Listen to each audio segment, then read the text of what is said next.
J.D. Vance's wife, Usha Vance, who has not seemed particularly thrilled to be on the campaign trail and does not seem to like Donald Trump, she did her first major interview, and she did it with Fox News, and she was put in the position of having to either defend or denounce J.D. Vance's statements about childless cat ladies.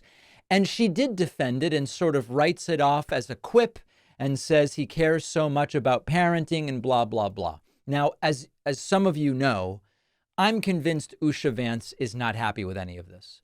And we know that both she and J.D. Vance at one point despised Trump.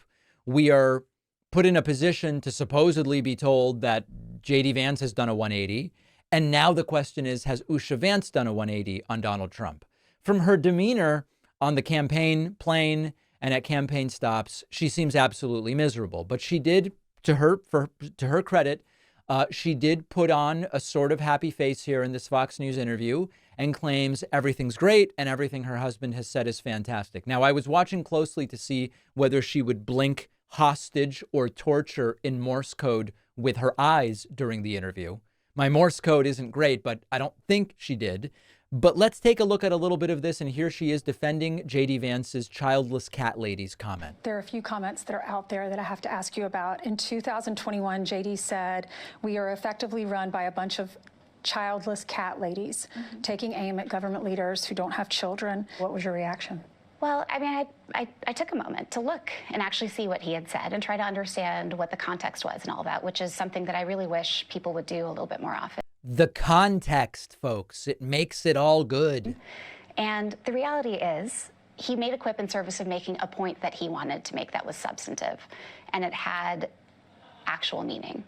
And I just wish sometimes that people would talk about those things and that we would spend a lot less time just sort of going through this three-word phrase or that three-word phrase, because what he was really saying is that it can be really hard to be a parent in this country. And was that what he was saying? And sometimes our policies are designed in a way that make it even harder.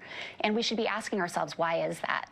Well, you know what's funny? It's funny she says sometimes our policies are designed in a way that makes it harder to be a parent. It's Republicans who don't want a larger child tax credit. It's Republicans who don't want paid for through taxation preschool.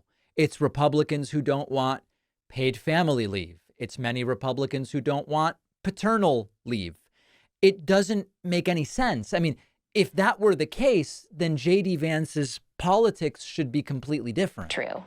What is it about our leadership and the way that they think about the world that makes it so hard sometimes for parents? And that's the conversation that I really think that we should have. And you know what's funny about that? She seems to be suggesting that the reason we have policies that aren't that great for parents is that people who aren't parents are making the policies. Number one, it's statistically not true. But number two, the divide among should we have paid family leave? Should we have paid paternal leave? Should we have paid for preschool?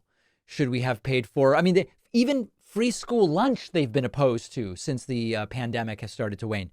The divide is a political divide. It's not a parent versus non-parent divide. So listen, you be the judge as to whether she seems sincere here. I continue to believe, and it's just opinion at the end of the day, I continue to believe that she's miserable with all of this and really resents being put in a position to now have to pretend that Trump is a great thing and that it's great that her husband is running alongside Trump. Here's another portion of this interview where she's kind of asked about her past criticisms of Trump. And again, you evaluate whether she's genuine in explaining the change of mind. The left is busy attacking both of you now for past comments that you made about Donald Trump. JD said, "I'm a never Trump guy, never liked him, idiot if you voted for him, and might be America's Hitler." And then later he said he was wrong. He admitted that, and he said he didn't think that Donald Trump would be a good president at the time, but he said he ended up being a great president. How do you feel now about Donald Trump? Well, I've had it several years since then to kind of understand what it is that he is out to do and, honestly, what JD is out to do. And right. We have a lot of really good conversations about that. You know what she figured out?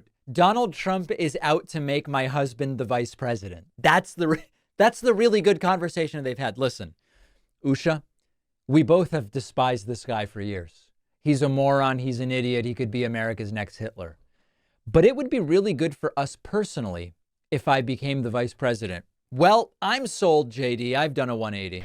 And if I didn't feel that the ticket, the Trump-Vance ticket, was able to do some real good for the country, then I wouldn't be here supporting him. And JD wouldn't have done this.